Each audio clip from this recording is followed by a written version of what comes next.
اعوذ باللہ السمیع العلیم من الشیطان الرجیم بسم اللہ الرحمن الرحیم۔ حضرات گرامی،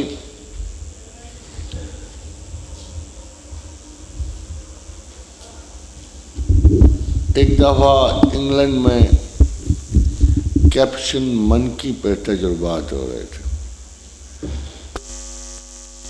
آج بورڈ جو ہے ایک خاص قسم کے، جسے آپ کیپوچن منکی کہتے ہیں، اس پہ ٹیسٹنگ ہو رہی تھی۔ تو انہوں نے دو بندروں کے درمیان دو کیلے باندھے، ایک بندر کو اچھا کیلا دیا اور ایک بندر کو خراب کیلا دیا۔ تو جس کو خراب کیلا ملا اس نے شور مچانا شروع کر دیا، اور اتنا شور مچایا کہ دوسرے بندر آئے تو وہ بندر ان کو بار بار خراب کیلا دکھاتا تھا اور دوسرے بندر کے کیلے کی طرف اشارہ بھی کرتا تھا۔ سارے بندر اس احتجاج میں شریک ہو گئے۔ اتنا شور مچا کہ ان کے سائیکولوجیکل ہیڈ کو وہ کیلے بدلنا پڑے، اور جب اس کو بھی اسی طرح کا اچھا کیلا دیا گیا تو ان کے احتجاج سو گئے اور وہ خاموش ہو گئے۔ تو سائیکالوجسٹ نے ایک بڑا عجیب و غریب اندازہ نکالا اسے۔ انہوں نے کہا کہ عدل جو ہے ایکسٹرنل کوالٹی نہیں ہے، انہیرنٹ اور ان بلٹ ہے، خالی انسانوں میں ہی نہیں ہے، جانوروں میں بھی ہے۔ یہ خدا کی ایسی دین ہے کہ کسی بچے، کسی بڑے، کسی بوڑھے میں، کسی اینیمل میں، کسی بھی مخلوق میں عدل کی ودیعت الہیاتی ہے۔ ان کے ہر جانور کے جین میں عدل کی بنیاد رکھی گئی ہے۔ حضرات گرامی، یہ اتفاق کی بات ہے کہ عدل کا شاید بہت سارے معنی اور مفہوم ہوں، مگر دراصل عدل جو ہے کسی بھی نظام زندگی کی فریکشن اور اس کی رکاوٹوں کو، اس کی فرکشنز کو منیمم موسٹ لیول تک لے جاتا۔ اگر عدل نہ ہوگا تو یہ فرکشن بڑھتی جائے گی اور وہ سوسائٹی انتشار اور اضطراب کی شکار ہو جاتی۔ سب سے بڑا نظام جس پہ کائنات استوار ہے، اگرچہ اس میں انسانوں کی شرکت محدود ہے اور صرف نظری شہادتوں تک اس کائنات کی تعلیم محدود ہے، مگر اس کائنات کو بلٹ کرتے ہوئے بھی خداوند کریم نے سب سے بڑا جو نظام ابتدائی طور پہ قائم کیا وہ سویت کا ہے، اس کو درست کرنے کا ہے۔ اور درستگی کا تمام جب بھی آپ اللہ کو میزان کا نام لیتے دیکھتے ہیں تو میزان جو ہے ایک نشانی ہے اس کائناتی عدل کی جو کائنات کے ذرے ذرے میں پروردگار عالم نے رکھا ہوا ہے۔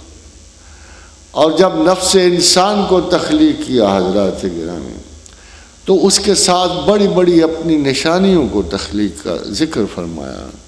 وَالشَّمْسِ وَالضُّحَاهَا وَالْقَمَرِ إِذَا تَلَاهَا وَالنَّهَارِ إِذَا جَلَّهَا وَاللَّيْلِ إِذَا يَغْشَاهَا وَالْأَرْضِ وَمَا طَحَاهَا وَنَفْسٍ وَمَا سَوَاهَا۔ میں نے نفس انسان کو درست کیا۔ اب اگر اس درستگی کو اس نے مزید وضاحت سے بیان کیا کہ میں نے کسی انسان کو یک طرفہ نظام سے تخلیق نہیں کیا، کوئی انسان یہ نہ کہہ سکے کہ میں نے نفس انسان کو بغیر عدل بنایا ہے۔ وَنَفْسٍ وَمَا سَوَّاهَا فَأَلْهَمَهَا فُجُورَهَا وَتَقْوَاهَا۔ جہاں اس میں نے فسق و فجور تخلیق کیا، وہاں میں نے اسے تقوی کی حص بھی عطا کی، اور دونوں برابر کر دیے، دونوں برابر کر دی۔ میں نے فسق و فجور اور تقوی کو نفس انسان میں برابر کر دیا۔ قد افلح من زکاہا وقد خاب من دساہا۔ اور یہ انسان کی عقل پہ چھوڑ دیا کہ وہ اس میں سے کس چیز کا انتخاب کرتا۔ عدل کی بہت ساری مسابقت جو ہے اور اس کرائسس اور کیوٹک سیلف میں وہ ایک ایسی مشینری مہیا کرتا ہے جو سیف پیسیج دیتا ہے انسان کو اس زندگی سے گزرنے کے لیے، ایک سیف پیسیج دیتا ہے۔ بہت سارے قبائل، بہت ساری نسلیں جو پرائمیٹ انسانوں سے چلتے ہوئے اور اس جنگلی اور وحشت کے دور کے زمانے میں، قتل و غارت کے زمانے میں اگر انسان یہاں تک بچ کے پہنچا ہے تو بنیادی طور پر وہ اس انتخاب کی وجہ سے پہنچا ہے کہ وہ اپنی معاشروں کو انصاف اور بیلنس مہیا کرتے تھے، اور وہ یہ کہ اپنے غریب اور امیر کے فرق کو محسوس کرتے تھے۔ اور وہی بادشاہ زیادہ تاریخ دراصل قوموں کی نہیں بلکہ چند ان نامور لوگوں کی داستان ہے جنہوں نے باوجود بہت ساری کمزوریوں کے اپنے نصاب میں عدل کو فوقیت دی۔ اگر آپ قرآن حکیم کو دیکھیں تو ایک چھوٹی سی آیت ہے، جیسے سیدنا حضرت موسیٰ نے فرمایا، اور امام زمانہ تھے اپنے وقت کے، تو کہنے لگے کہ قرآن کے ظاہر کا ایک ظاہر ہے اور اس کے باطن کا ایک باطن ہے۔ جب ایک آیت ہم اپنی کھلی نظر سے پڑھتے ہیں اور دیکھتے ہیں تو ہم دیکھتے ہیں کہ اس کا اطلاق ایک لوکل سچویشن پہ ہو رہا ہے، مگر جب اس کی گہرائی میں جاتے ہیں تو اس کا باطن پورے انسان پہ شہادت دے رہا ہوتا ہے۔ جب پروردگار عالم نے فرمایا وَلَكُمْ فِي الْقِصَاصِ حَيَاتٌ يَا أُولِي الْأَلْبَابِ لَعَلَّكُمْ تَتَّقُونَ، کہ اہل عقل اگر غور کرو تو ہم نے قصاص میں زندگی رکھ دی، اور یہ ایک لوکل معنی ہے۔ مگر جب ہم نسل انسان کی پرانی تاریخ دیکھتے ہیں تو ہمیں معلوم ہوتا ہے کہ معمولی سی خطا پہ قبائل صاف کر دیے جاتے تھے، اور یہ قانون برابری کا تھا، بجائے کہ انسان کے قتل کے بدلے پوری ایک نسل کو قتل کرنے کے۔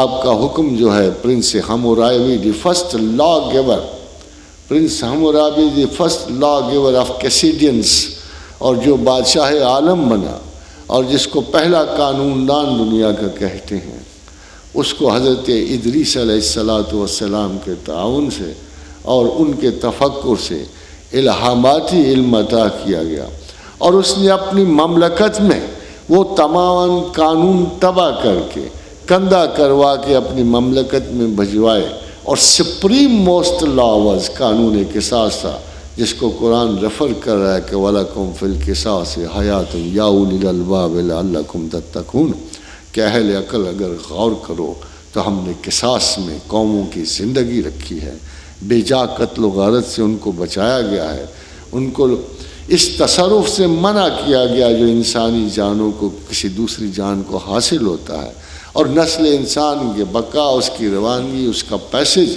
اور قیامت تک انسانوں کا آگے بڑھنا اسی قانون قصاص کی وجہ سے ممکن ہوا۔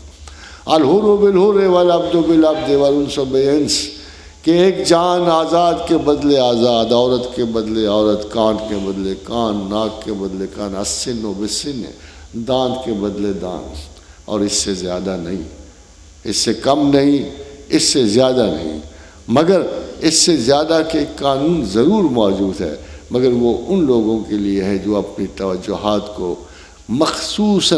خصوصی طور پر اللہ تعالیٰ کی ریفرنس سے دیکھتے ہیں، اور ان کے لیے اشارہ فرمایا کہ اگر تم برابر کا بدلہ لو تو درست ہے، اگر معاف کر دو تو بڑی بات ہے۔ اکثر حضرات گرامی لوگ پوچھتے ہیں کہ تصوف کے معنی کیا ہوتے ہیں، خدا کی طرف جانے کے معنی کیا ہوتے ہیں۔ یوں تو اسلام شروع سے ہی سینٹرل ایک پوائنٹ پہ زور دیتا ہے کہ تمہاری آرزو اور زندگی، تمہارے عدل و انصاف کی تمام تر اکاؤنٹیبلٹی اللہ کے ساتھ ہے، اس کے بغیر نہیں ہے۔ جب اللہ کی اکاؤنٹیبلٹی اسٹیبلش ہو جاتی ہے تو عدل و انصاف کے معیار بھی الہامی اور الہیاتی ہو جاتے ہیں، اور وہ انفرادی معیار نہیں رہتے۔ اکثر ایسا ہوا جیسے اینتھروپولوجسٹ نے اشارہ کیا، اور انہوں نے کہا کہ تمام تر قانون جو ہے یا خدا کا وجود بھی انسانی ضرورت کے تحت پیدا ہوا ہے، اور اس کی بھی ایک بڑی عجیب و غریب توجیہ انہوں نے دی کہ انسان ایک دوسرے کے بنائے ہوئے قانون کو نہیں مان سکتا تھا، خواہ کتنے بھی اچھے قانون ہوتے، کوئی نہ کوئی گروہ فکر اس پہ اعتراض کرتا۔ انسان ہو سکتا ہے کہ ایک قانون کی خاطر ہی ایک دوسرے کے گریبان چیر دیتے اور قتل و غارت پہ آمادہ ہوتے، مگر بہت غور و فکر کے بعد یہ اینتھروپولوجسٹ کا خیال یہ ہے کہ خدا تو نہیں تھا، مگر انسانوں نے یہ فرض کر لیا تھا کہ ہم قانون کی اگر بالادستی چاہتے ہیں، ہم اگر قانون کو اپنے اوپر مسلط کرنا چاہتے ہیں تو ہم کسی انجان خوف سے ہی مسلط کر سکتے ہیں، اور انجان خوف کو قائم کرنے کے لیے انہوں نے خدا کا تصور گھڑا، دیوی دیوتاؤں کو بلڈ کیا، اور اس طرح قانون کی الٹیمیٹ سیادت جو ہے زمین سے نکل کر غیر مرئی قوتوں کو چلی گئی، اور اس کی وجہ سے ہمارے اندر خوف و ہراس کا ایک ایلیمنٹ پیدا ہوا جو انسانوں سے وابستہ نہیں تھا، اور ہم نے انصاف کے مقتدر ہستیوں میں بالآخر ایک ایسے خدا کو شریک کر لیا جس کو ہم نے کبھی دیکھا یا سنا نہیں تھا۔ حضرات گرامی، اینتھروپولوجی کا نظریہ اپنی جگہ پر یہ ایک علیحدہ بحث ہے کہ خدا ہے کہ نہیں ہے، مگر آج تک کسی خدا کے انکار کرنے والے نے خدا کو ڈھونڈا بھی نہیں ہے۔ ہم ایک چھوٹی سی جماعت کے لیے، ایک چھوٹی سی مرحلہ علم کے لیے 16 سال ایک ہلکی سی پوسٹ گریجویشن میں ضائع کر دیتے ہیں۔ ایک سائنسدان 25 برس ایک وائرس کی تحقیق میں لگا دیتا ہے۔ ایک سائنسدان نے ڈبل ہیلکس کو دریافت کرنے کی پوری زندگی دے دی، ایک نے 12 سال کے بعد پینسلین دریافت کر دی۔ فلسفیوں نے کتنے ہنگامے کیے، ساری عمریں ایک نقطۂ خیال کو بخش دیں، مگر اللہ کو آدھا دن دینا بھی نصیب نہیں ہوا، آدھا دن بھی۔ آخر ان کی بات پہ کیسے اعتبار ہو سکتا ہے کہ جنہوں نے کبھی اس سبجیکٹ کو اتنی سیریسلی لیا ہی نہیں؟ مگر کیا کسی انسان کے لیے انصاف کے طور پہ یہ جائز ہے کہ وہ زمین پہ آئے اور زمین سے گزر جائے، اور بغیر یہ سوچے ہوئے کہ میں اس زندگی مختصر میں کسی کام کرنے کے قابل نہیں ہوا، میں نے ایک روٹین میں جانوروں کی طرح زندگی گزاری ہے؟ کیا سوچ کی یہ اہلیت ہے کہ آپ جانوروں سے ذرا بہتر پیٹرن میں زندگی گزار کے چلے جائیں؟ کیا ایک انٹلیکچوئل دوسرے انٹلیکچوئل سے اس لیے مختلف ہوتا ہے کہ وہ کائناتی زندگی کا پیٹرن چینج کر دیتا ہے؟ کیا اس کی زندگی کا پیٹرن دوسرے انسانوں کے مضبوط ترین پیٹرن سے جدا ہو جاتا ہے؟ کیا وہ انٹلیکچوئل جو ہے آرام چیئر پر بیٹھ کر وہ دنیا میں کوئی نیا قانون حیات اور ممات دے جاتا ہے؟ دراصل ہم تمام کسی نہ کسی کیٹیگری سے نکل کر بالآخر اسی روٹین میں الجھتے ہیں کہ پیدا ہوئے، کھایا پیا، رنج و علم سہے، کہیں خوشی کی ایک لہر بھی اٹھی اور بالآخر زمین کے سپرد ہو۔ کیا اس روٹین کو اس طرح توڑا جا سکتا ہے؟ کیا اس غم کو کسی طور بھی بھلایا جا سکتا ہے کہ یہ ایک بے مصرف کنٹینیوٹی آف لائف ہے جس میں شاید کوئی ایک آدھ شعر سے ہم رنگ بھر لیتے ہوں، ایک آدھ خوبصورت چہرے سے شاید اس زندگی میں رنگ آ جاتا ہو، چند اسباب سے، مال و پیسے اور ٹکے سے زینا للناس حب الشہوات من النساء والبنین والقناطیر المقنطرۃ من الذهب والفضة والخیل المسومۃ والانعام والحرث ذالک متاع الحیات الدنیا۔ کیا اس دورے سے باہر بھی کوئی زندگی ایگزسٹ کرتی ہے؟ اور اگر خدا نہ ہوتا تو مشرق و مغرب کے بنیادی نظریات کتنے ڈفرینٹ ہیں۔ They say we only live once, we say we only die once۔ کتنا عجیب و غریب تضاد ہے کہ انہوں نے زندگی کے پورے ایک نصاب کو مکمل کر دیا اور کسی خدا پہ یقین کے بغیر انہوں نے صرف چند لمحے حیات جو اس کو نصیب ہوئے زندگی میں گزارے اور چلے گئے۔ مگر جن کا خدا پہ اعتبار ہے ان کی زندگیاں کتنی طویل ہو سکتی ہیں اور ہو جاتی ہیں کہ بلینز آف ایئرز بفور ہم ایک یوم میثاق کا دن ہمیں یاد کرایا جاتا ہے کہ الستو بربکم، کہ جب اپنے مخلوقات کو میں نے جمع کیا، پیدا کیا، تو میں نے ان سے پوچھا کہ کیا تم ابر رب کو پہچانتے ہو؟ قالوا بلا، انہوں نے کہا ہاں ہم جانتے ہیں، پہچانتے ہیں۔ پھر اس بلینز ایئرز کے عرصے کو ایک چھوٹے سے عرصے میں قید کیا گیا، اور پروردگار کا حکم کل اہبطوا بعضکم لبعض عدو ولکم فی الارض مستقر و متاع الی حین، کہ تمہاری اس طویل زندگی کو میں نے تھوڑا سا اختصار بخشا ہے، مستقر و متاع الی حین، چھوٹے سے وقفے کے لیے میں نے تمہیں ایک اجنبی جزیرے پہ بھیج دیا ہے جہاں تمہاری پچھلی یادداشت بھی نہیں ہوگی، آنے والے ویژنری حالات بھی نہیں ہوں گے، ادھر سے گزر کے جاؤ گے تو تمہیں کھلتے ہوئے گیلیکسیز کا تمہیں ٹکٹ دیا جائے گا، تم سے ایک آدھ سوال کی گنجائش کی جائے گی، اگر تم خدا کو پہچانتے ہو تو آپ نے اپنے ساتھ عدل و انصاف کیا، اگر نہیں پہچانتے تو پھر میں ایک فیلئر ریکارڈ ہو جاتی۔ پوری زندگی کا سب سے پہلا انصاف یہی ہے کہ کوئی نفس انسان، عقل انسان ایک مجموعی طور پہ ایک انسان کو سب سے پہلے اپنی ترجیح اول کا انتخاب کرنا ہوتا ہے کہ میں اس دنیا میں کس کی وجہ سے آیا ہوں، کس کے لیے آیا ہوں، اور کہاں میرا رجوع ہے اور کہاں میں نے جانا ہے۔ Unlike those people who don't believe in God، ان کو الزام نہیں دیا سکتا۔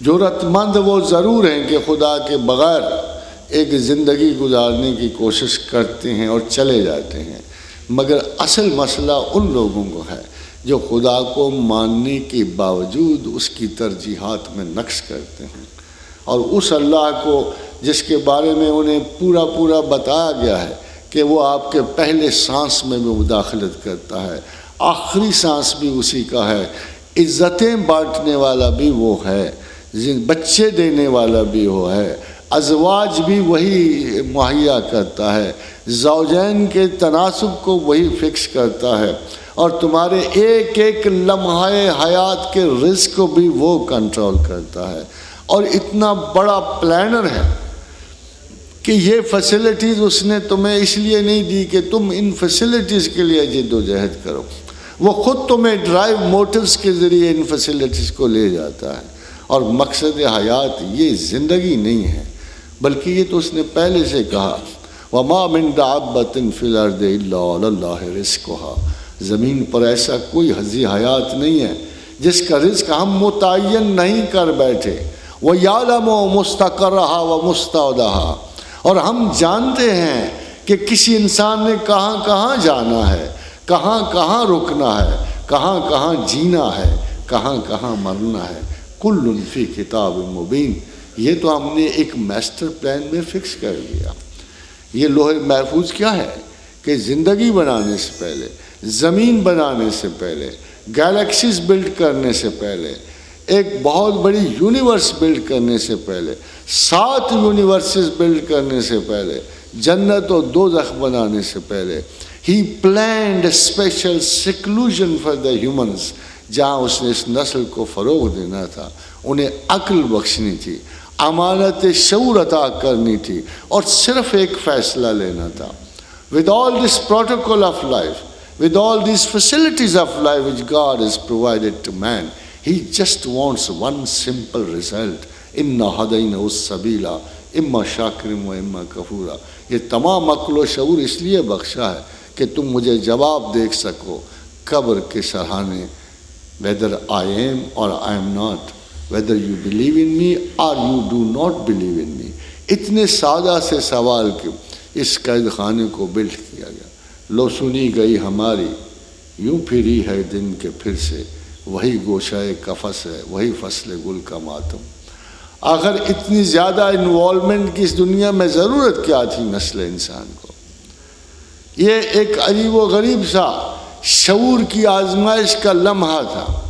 سب سے پہلا انصاف تو ہمیں اپنے وجود سے، اپنے شعور سے کرنا تھا، ہمیں اس کی پرائیورٹی سیٹ کرنی تھی۔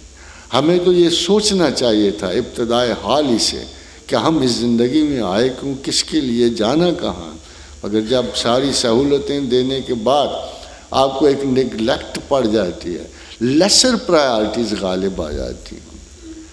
تعلیم آئی، بچے آئے، بیوی آئے، پھر پالنے کی فکر پڑی، پھر سٹیٹس بلڈ کرنے کی فکر پڑی، سونا چاندی کی فکر پڑی، گڈے گاڑیوں کی فکر پڑی، بگیوں کی پڑی، کاروں کی پڑی، جہازوں کی پڑی، and finally we are totally lost. جب بوڑھے ہوئے، جان سے گزرنے والے ہو گئے، آرتھرائٹس شروع ہو گیا، یہ دنیا نے ہمیں ریٹائر کر دیا۔ دنیا ایک بڑی مائنر سی ویلیو تھی، مگر اس کے بھی اپنے سٹینڈرڈز ہیں۔ جب اس نے اپنے سٹینڈرڈز پہ آپ کو ریٹائر کر دیا تو آپ کائنات کے سب سے بڑے فیصلے کو اس حال میں گئے کہ نہ سماعت پوری تھی، نہ دانتی تھے، نہ ذائقہ تھا، نہ گفتگو تھا، نہ خیال تھا، الزائمر شروع ہو چکا تھا۔ اس وقت آپ کو خدا کو کیا پہچاننا ہوگا؟ Sans taste, sans teeth, sans everything. When you have lost everything you go to God. سب سے بڑی بے انصافی جو انسان اپنی ذات کے ساتھ کرتا ہے کہ ایک ترجیح اعلیٰ کو، ایک ترجیح اول کو، ایک ٹاپ پرائیورٹی کو نگلیکٹ کر کے وہ لیسر پرائیورٹی کو رجوع کرتا ہے۔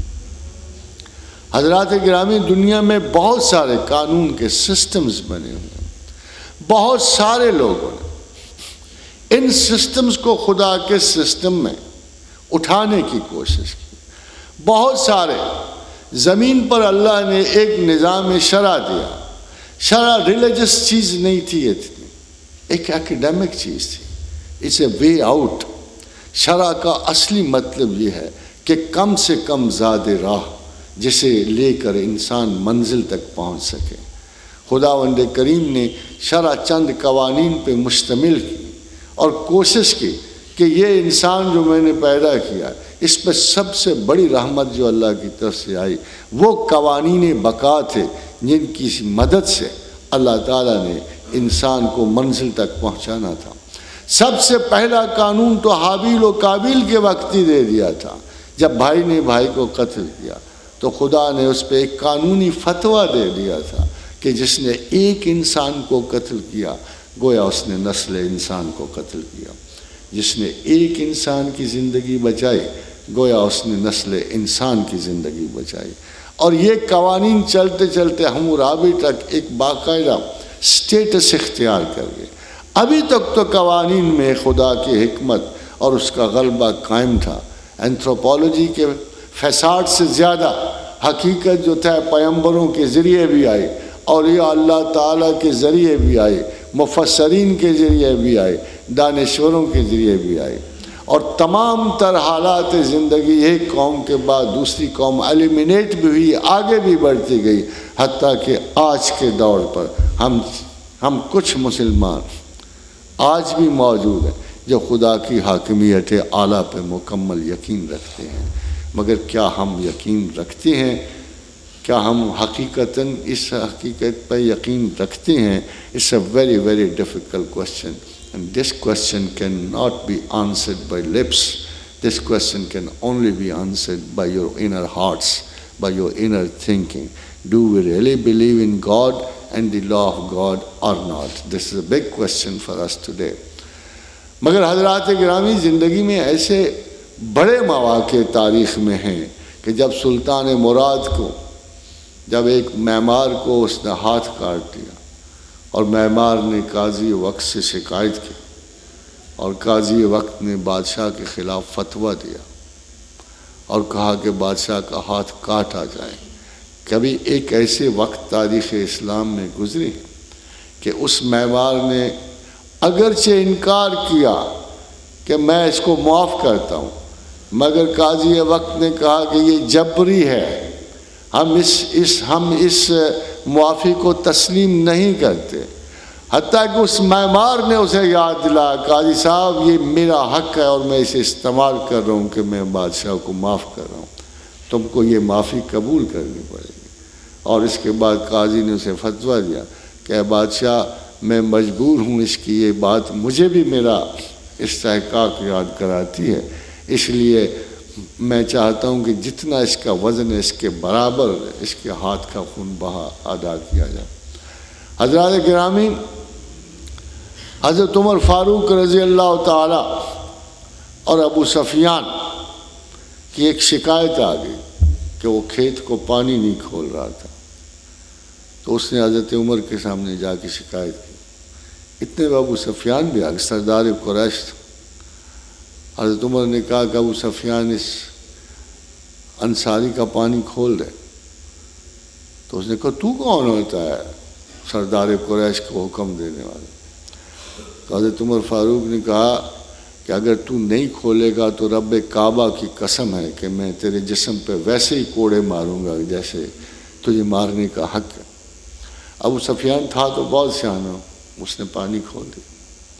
پانی کھول دیا تو حضرت عمر فاروق رضی اللہ تعالی عنہ 3 مرتبہ کعبہ کے سامنے جھکے اور کہا سبحان ربی الاعلیٰ، اے پروردگار، ہم جیسے لوور مڈل کلاس کے گئے گزروں کی عربوں کی کہاں استطاعت تھی کہ ہم اس سردار قریش کو، اس بڑے متکبر قریشی کا سر جھکاتے۔ یہ صرف تیری وجہ سے ممکن ہے کہ تو نے مجھے اتنی عزت بخشی ہے کہ ہم اتنے بڑے سردار کو بھی تیرے حکم کے تابع کر دی۔ ابو سفیان 3 مرتبہ جھکا کعبے کے سامنے، سجدہ کیا، اٹھا اور کہا اے پروردگار، تو واقعی بہت بڑا ہے، بہت اونچا ہے، جس نے مجھ جیسے سردار قریش کو اس گئے گزرے عرب کے سامنے سر جھکانے پہ مجبور کر دیا، واقعی تو بڑا ہے۔ حضرات گرامی، جب قانون کی جو ریفرنس اللہ کو جاتی ہے تو اس میں بلند و پست رشتہ ناتا سب کچھ ختم ہو جاتا ہے۔ اللہ کی حمایت کرنا، وہ آپ کو یاد ہوگا کہ جس وقت سیدنا ابی بکر صدیق رضی اللہ تعالی عنہ کے سامنے جنگ بدر میں ان کے بیٹے عبد الرحمن بن ابی بکر آ گئے، جنگ ختم ہو گئی، بدر جیتی گئی، تو عبد الرحمن بن ابی بکر نے کہا اے والد محترم، بس آپ میری تلوار کی زد میں آئے تھے مگر میں نے باپ سمجھ کے تلوار اٹھا لی۔ تو سیدنا ابی بکر صدیق نے کہا رب کعبہ کی قسم ہے اگر تم میری زد میں آتے تو میں تلوار سے تمہیں ضرور قتل کرتا۔ یہ وہ انصاف، یہ وہ عدل ہے جو اکاؤنٹیبلٹی کی ہائیسٹ لیول سے کریٹ ہوتا ہے۔ یہاں آپ کو جاننا پڑے گا کہ معافی اور قدر جو ہے کس کو ریفر ہوتی ہے۔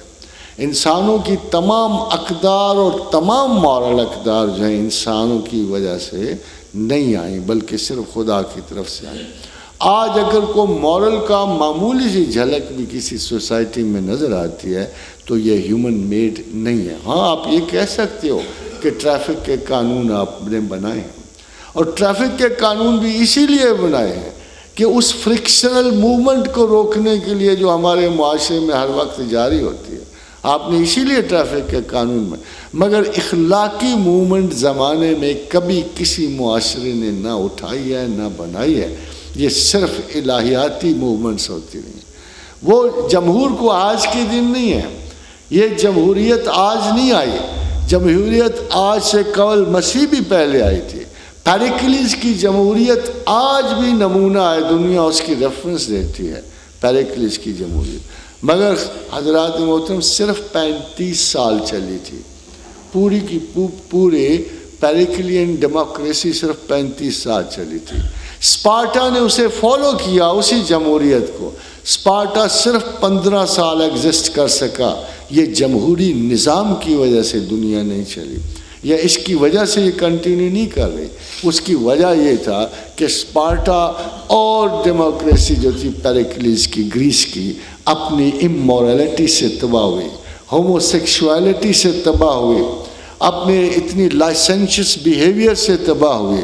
اور آپ حیران ہوں گے کہ جہاں اتنے بڑے بڑے سو کالڈ پیغمبران عقل موجود تھے، جہاں ساکریٹیز موجود تھا، افلاطون موجود تھا، جہاں ارسطاٹل موجود تھا، ان سب کے ہونے کے باوجود ڈیموکریسی 35 سال نہیں چلی۔ اس کی مین وجہ ان کا وہ اخلاقی زوال تھا، وہ ابتلا جو روحانی طور پہ وہ کہیں فکس نہیں تھے۔ صرف 35 سال میں وہ ڈیموکریسی تباہ ہو گئی۔ جب اسپارٹا نے یہ قانون بنایا، سب سے پہلے ہومو سیکشوالٹی کا قانون اسپارٹا نے بلڈ کیا، اور یہ کہا کہ جی men since women are increasing so the men are allowed to behave with men. اس کے صرف 15 سال کے اندر اندر اسپارٹا کی ڈیموکریسی واش ہو گئی۔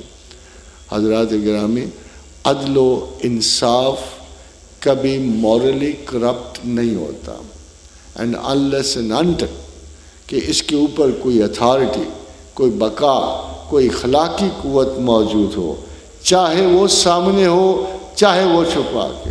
خدا کیوں آپ کی نظر سے چھپ گیا؟ اس کو تو آپ کے بیچ میں ہونا چاہیے تھا، اس کو تو آپ کی آرزو ہونا چاہیے تھا۔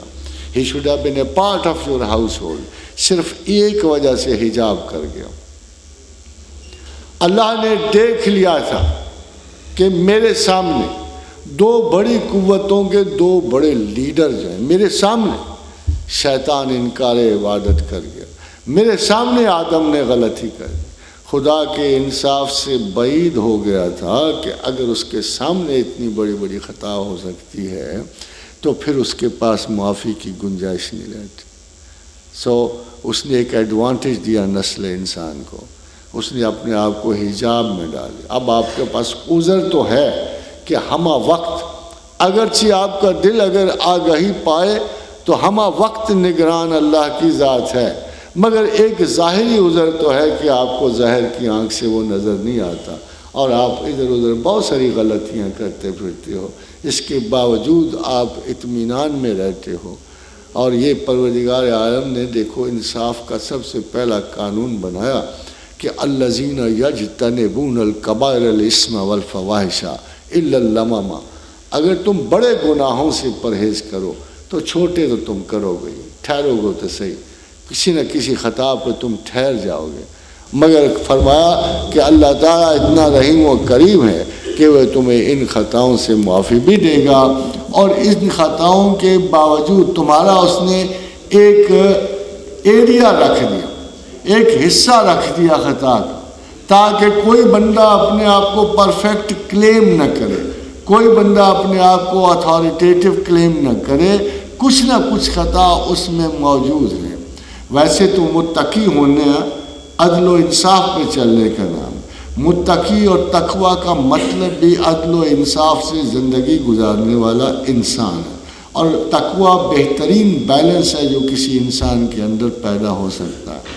دو چار چیزیں ہم مانی ہیں، یہ خدا کی سویت، آسمان و فسوہنا سبع سماوات، ہم نے جس درستگی سے آسمان بنایا ہے اسی درستگی سے نفس انسان کو بنایا ہے، اسی درستگی کو خدا اعتدال کہتا ہے، اسی درستگی کا مظاہرہ محمد رسول اللہ صلی اللہ علیہ وسلم میں اللہ نے کیا ہے۔ یہ تمام چیزیں اعتدال اور بیلنس کو لے کے جاتی ہیں، اور عدل و انصاف بھی بیلنس کی ایک بنیاد اعلیٰ ترین کوالٹی ہے۔ اور حدود اللہ کا اس نے بالکل تعین کر دیا کہ چھوٹی چھوٹی خطاؤں کو آپ کر سکتے ہو، ایک قسم کی یہ پرمیسو لمٹ ہے کہ چھوٹی چھوٹی خطائیں تم ضرور کبھی بھول سے، کبھی اضطراب سے، کبھی اجتناب سے، چھوٹی چھوٹی خطائیں پر تم ٹھہرو گے، الا اللمم، تم کچھ نہ کچھ کسی نہ کسی خطا پہ ٹھہرو گے، مگر تمہارے لیے لازم یہ ہے کہ الذین یجتنبون الکبائر الاسم والفواحش، کہ بڑے بڑے گناہوں سے ضرور پرہیز کرنا۔ ان بڑے گناہوں کو خداوند کریم آگے لے جا کر اس شرعی انصاف کی طرف لے جاتا ہے، جہاں وہ آپ کو ہدایت کر رہا ہے کہ میں نے کچھ حدود بنائی ہیں، تلک حدود اللہ، ومن یتعد حدود اللہ فاولئک هم الظالمون، جو ان حدود سے آگے جائے گا وہ ظالم ہے۔ ظالموں سے بھی خدا کی رحمت ڈیل کر رہی ہے، حتیٰ کہ ایک پیغمبر نے آپ کو اس سے بھی نکلنے کا راستہ دکھا دیا۔ اور جب یونس بن متی کو گھیرا گیا اندھیروں میں، فنادى فی الظلمات ان لا الہ الا انت سبحانک انی کنت من الظالمین، کہ اگرچہ ایک سیدھا سادہ سا اقرار، حد گناہ کے سے گزرنے کے بعد بھی ایک سیدھا سادہ سا اعتراف کہ اے پروردگار میں انصاف تھا، میں کمزور تھا، مجھ میں نقائص تھے، یہ ان بلٹ تھے، جیسے انصاف ان بلٹ ہے میری ویکنس بھی ان بلٹ ہے، اور اے مالک کریم میں تو اس سے معافی چاہتا ہوں، سمپل ورڈز میں کہ O Lord God you are perfect, you don't make mistakes, I am not perfect. I made a mistake. I am sorry. پھر اللہ نے کہا نہ صرف میں نے یونس بن مٹی کو معاف کیا بلکہ کذالک ننجی المومنین. اگر اس انداز فکر سے انسان مجھ سے معافی مانگے گا, مجھ سے اپنی غلطیوں کو ڈھانپنے کا کہے گا, تو ہم قیامت تک ہر اس مومن اور مسلم کو نجات دیں گے جو اتنے سادہ سے انداز میں ہم سے معافی مانگے. حضرات گرامی, عدل و انصاف کے خدا کے میجرز کے مقابلے میں یورپی دانشوروں نے بڑے بڑے قوانین بنائے. اس میں مجرم سے ہمدردی. ایک میں بات آپ سے کہنا چلوں کہ اسلام کا کوئی لا ڈیٹرنٹ نہیں ہے. یہ مشہور ہے کہ اسلام نے کچھ ڈیٹرنٹ لا بنائے, ہاتھ کاٹنا ڈیٹرنٹ لا, اور یہ کہ سزا جو سنسار کی ہے ڈیٹرنٹ. اسلام نے کوئی ڈیٹرنٹ نہیں. اللہ نے کمپنسیٹری لا بنائی. یہ کمپنسیٹری لا, آپ ایک رخ سے چیزوں کو دیکھتے ہوئے عادی ہو گئے ہو کہ یہ ڈیٹرنس ہے, حالانکہ ایسا نہیں ہے. اب اس شخص کی جس کی 2 بیٹیوں کا جہیز سلامت تھا اور رات انہیں چور لوٹ کے لے گیا, کبھی کسی شخص نے جا کے اس سے پوچھا کہ اس چور کی کیا سزا ہونی چاہیے؟ اس کا حق ہے جس کا نقصان ہوا ہے. کبھی اس سے بھی جا کے پوچھا گیا کہ یہ جو تیرے ساتھ حادثہ ہوا ہے اس کی سزا اس بندے کو کیا ملنی چاہیے؟ Nobody will stay less than death, total penalty. تو خداوند کریم نے اس میں ایک کمپنسیشن کریٹ کیا ہے کہ all right, if this man has been able to impair the life of one single individual or family, I should take care that they should not do the same to another family. اور وہ چوری چکاری جس میں 2 اور 3 سال کی سزا کے بعد وہ بڑی مہارت کے ساتھ جیل سے نکل کے دوبارہ وہ کرائم کر رہا ہوتا ہے. اس پہلی مرتبہ تو پکڑا گیا, اگلی مرتبہ پکڑا بھی نہیں جاتا کیونکہ اس کی سکل بڑھ گئی, ایڈیشنل طاقت کے ساتھ. تو یورپ اور امریکہ نے ایک نئے قانون کا مجرموں کی اصلاح کا ایک طریقہ کار, سو ڈیتھ پینلٹی اسٹاپ کر. حضرات گرامی, ہم کسی کاسمیٹک لا کے قائل نہیں ہوتے. لا یہ نہیں ہے کہ خوبصورت لفظوں سے لکھا جائے, اچھی فریزز سے لکھا جائے. Law will always be known by its effect. وہ ہمیں عدل میں دے کیا رہا ہے. قانون جو ہے معاشرے کی فرکشن کتنی کم کر رہا ہے, کتنے لاسز کم کر رہا ہے. اگر ہم کمپیئر کریں ایک ایسی سوسائٹی جو منیمل گاڈلی لا پہ کھڑا, ایک ایسی سوسائٹی کو جو میکسیمم سو کالڈ کاسمیٹک لا پہ کھڑا, اور امریکہ میں سائیکالوجسٹ جا رہے ہیں, پریسٹ جا رہے ہیں, مذہبی لوگ جا رہے ہیں, کڑے جرام پیشہ کو تعلیم دے رہے ہیں. دین واٹ ہیپن کہ 12 سال معطل رکھنے کے باوجود, ڈیتھ پینلٹی معطل رکھنے کے باوجود, امریکہ میں نیو یارک کے میئر جولیانی نے مجبوراً دوبارہ ڈیتھ پینلٹی عائد کر دی کہ یہ جو ہم نے طریقہ کار اختیار کیا تھا, it has not been of any help to reduce the law. انہوں نے دوبارہ ڈیتھ پینلٹی نیو یارک میں عائد کر دی. بظاہر ہاتھ کاٹنا ایک وحشیانہ عمل لگے گا, but it will only go to a single person's damage. It will not damage a society. ہزاروں کاریں اگر چوری ہو رہی ہیں تو انہی ہاتھوں اور انگلیوں سے ہو رہی ہیں. Why don't you take this simple law? This is not an inhuman law. یہ تو وہ کمپنسیشن ہے ایک سوسائٹی کو ایک بندے کے لاس کے عوض ملے گی اور پوری کی پوری society.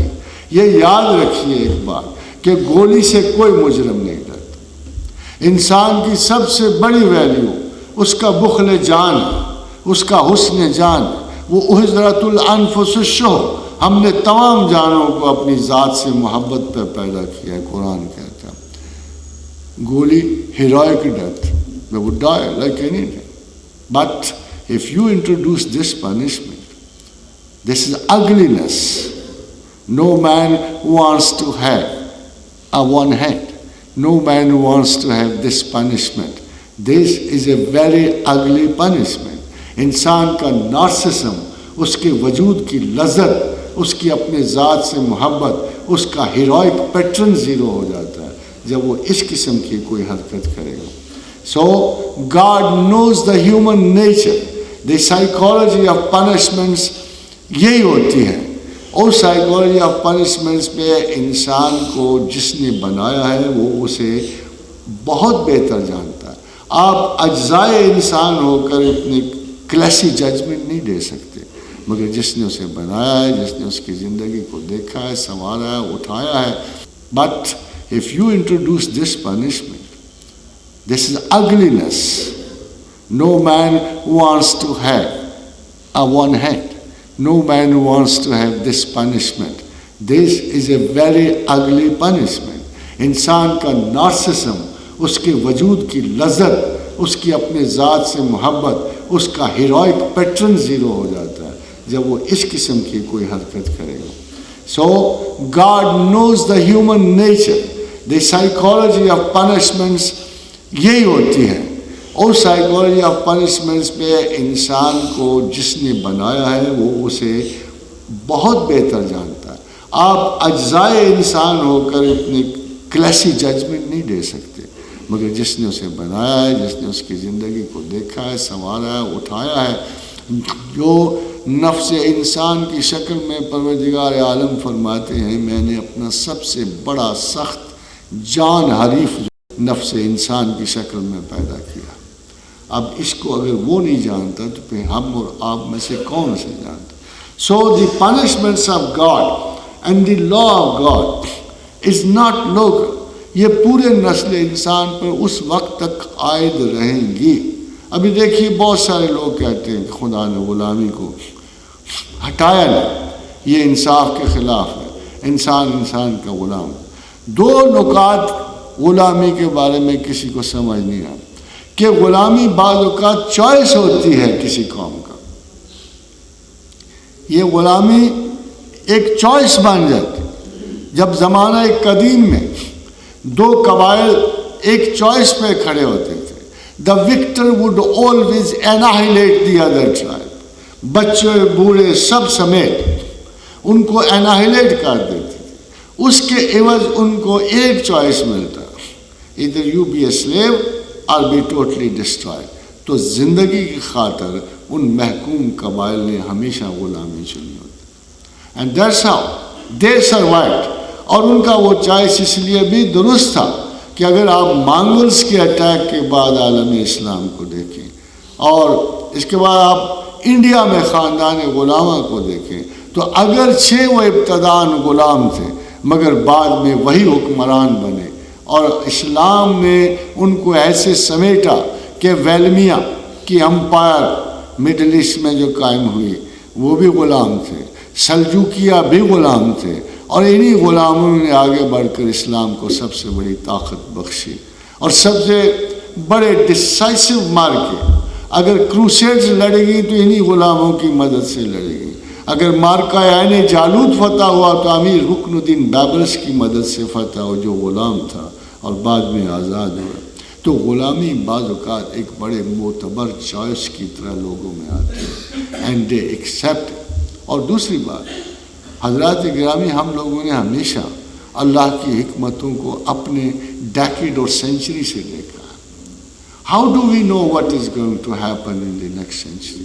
How do we know کہ اگلے برسوں میں اس سلطنت خدا داد انسان میں کیا ہونے والا ہے؟ Every day we are expecting first world war, second world war, third world war. اگر تمام کے تمام اور اگلے دور میں اگرچہ خدا نے سب سے بڑی ویلیو غلامی میں یہ رکھی، غلام آزاد کرنے کو سب سے بڑے ویلیو قرار دیا، اس کے باوجود کوئی ایسا حکم نافذ نہیں فرمایا کہ جس میں کہ یہ دوبارہ آئے گا نہیں. اس کی دو مین وجوہات تھی کہ غلامی خدا کی طرف سے نافرمان قوموں کی پنشمنٹ ہے، ایریا ہے. اگر بنو اسرائیل غلام ہوئے تو خدا منشن کر رہا ہے قرآن میں کہ ان کی غلامی کی بنیادی وجہ ہے کہ یہ میری کتاب کو بدل دیتے ہیں، یہ میری کتاب کو، اور یقتلون الانبیاء بغیر حق، اور انبیاء کو بغیر حق کے قتل کرتی ہیں. یہ انسان آزادی کے سزاوار نہیں ہے. میں ان کو ضرور پھر قوم عالین کا غلام بناؤں گا تاکہ وہ عرصہ دیکھیں، ان کو سمجھ آئے کہ انسان اپنے جب اچھائی کے ساتھ خدا کے احکامات کو جب چیلنج کرتا ہے تو پھر دور زمان میں، وقت میں، اس زمانے میں ان کے ساتھ یہ ٹریٹمنٹ ہونی چاہیے. اور غازی حضرات اگر آپ آگے دیکھیے تو آپ کو معلوم ہوتا ہے کہ ایک آنے والے دور میں جس کو ہم دیکھ رہے ہوتے ہیں کہ ایک بہت بڑا شیل شاک ہے، ایٹامک وار. اس کا فرسٹ ایفیکٹ ہم دیکھتے ہیں کہ انسان پوری کی پوری نسل انسان شیل شاک میں چلی جائے. اینڈ شیل شاک جو ہے آبویسلی ایک ایسا شاک ہے جس میں سوچنے سمجھنے کی صلاحیتیں ختم ہو جائیں گی. Maybe one man retains a little wisdom, maybe one man retains a little mind, اور وہ اس پوری امت کو چلائے گا. لوگوں کو بھیڑ بکریوں کی طرح وہ ہانکے گا، ریوڑوں کی طرح انسان چلتے ہوں. اور یہ فرسٹ ایفیکٹ ہے ایک ایٹامک وار کا. کسی بھی سوشل سیٹ اپ پر سب سے بڑا ایفیکٹ یہ ہے کہ ان کے دماغ جو ہیں مفلوج ہو جائیں گے، اور چند ایک ذہین لوگ جو ہیں ان کو بالکل غلاموں کی طرح پرووائڈ کریں گے، ان سے محنت لیں گے، ان کی زندگی چلائیں گے.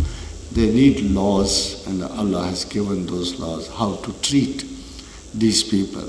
اس لیے خداوند کریم کی جو علم ہے وہ اول و آخر ہے، تمام سوشل سیٹ اپس میں ہے، اور اس کو یہ طعنہ نہیں دیا جا سکتا کہ جو کچھ اس نے بنایا ہے اس سے وہ بے خبر ہے.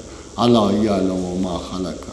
کیا ہمیں پتہ نہیں کہ ہم نے کیا تخلیق کیا ہے، ہم نے کیا بنایا ہے، کیا بنانا ہے. حضرات گرامی، مجھے بھی بڑی جلدی میں واپس سے، دل تو بہت تھا آپ سے بڑی باتیں ہوتی، مگر ملکی مسائل میں خاص پر سے بجلی کے بحران نے ہمیں بر وقت جمع نہیں ہونے دیا اور کوئی اچھی بات چیت بھی نہیں کرنے دی. So I'm very thankful to you for listening all this.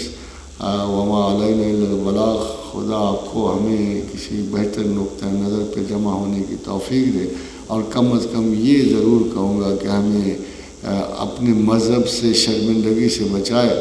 We need more intellectual capacity to understand the book of God. ہمارے پڑھنے والے، جو قرآن پڑھنے والے لوگ ہیں، ان کا حال یہ ہے جیسے کہ میٹرکلیٹ کو MSc کی فزکس کی کتاب پکڑا دیں تو اس نے کیا حاصل کرنا ہے. اگر قرآن بہترین کلام ہے اور اللہ کا کلام ہے تو اللہ کو یہ کریڈٹ تو جاتا ہے کہ وہ عقل کا پیدا کرنے والا ہے، شعور کو پیدا کرنے والا ہے، انسانی فکر و عمل کا پیدا کرنے والا ہے.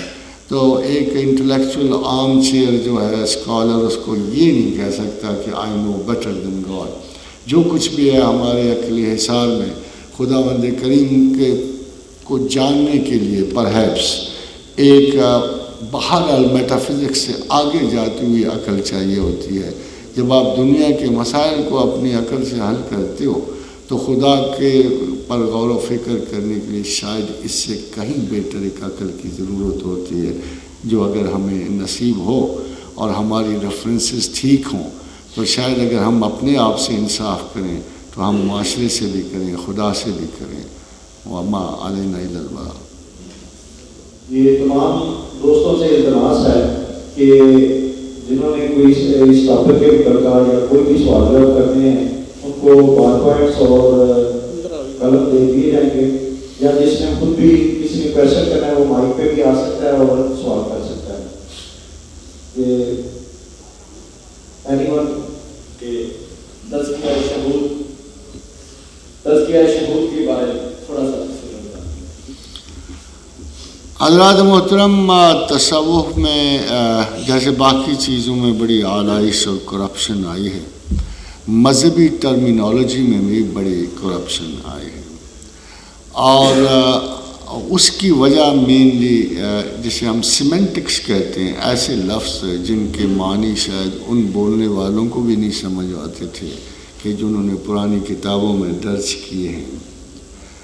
شہود وجود اور موجود کی تمام ڈسکشنز ہیں، they were not the part of mysticism. یہ تصوف کا حصہ نہیں تھے. جمع و وحدت کے باب میں جو واحد متکلم صوفی ہے سیدنا علی بن عثمان حجویری، ان کا ارشاد یہ ہے کہ یہ ایسی گفتگو ہے جس کو آپ محض زینت احباب کرتے ہیں اور مجالس، ورنہ ان کا خدا سے اپنے سے کوئی تعلق نہیں ہے۔ مگر اگر ہم اس کو نیٹ اس ویلیو پہ لیں، اگر ہم اس کو یہ کہ خدا کو جاننا اور خدا کو پہچاننا کس چیز سے تربیت پاتا ہے، تو جیسے حضرت عیسیٰ علیہ السلام سے پوچھا گیا ہاؤ ٹو نو گاڈ، تو فرمایا نو دائی سیلف اینڈ یو شل نو دائی گاڈ، تم اپنے آپ کو جانو تو تم اپنے خدا کو جانو۔ پھر وہ بڑا مشہور آپ نے محاورہ جو ہے ہمارے اکثر صوفیاء بھی کوٹ کرتے ہیں، وَمَنْ عَرَفَ نَفْسَهُ فَقَدْ عَرَفَ رَبَّهُ، جس نے اپنے نفس کو پہچان لیا اس نے اپنے رب کو پہچان لیا۔ اور ان سب سے بڑھ کر جناب رسول اکرم صلی اللہ علیہ وسلم کی قول مبارک ہے کہ جسے خدا اپنا علم دینا چاہتا ہے اس کی آنکھ اس کے اوپر کھول دیتا ہے۔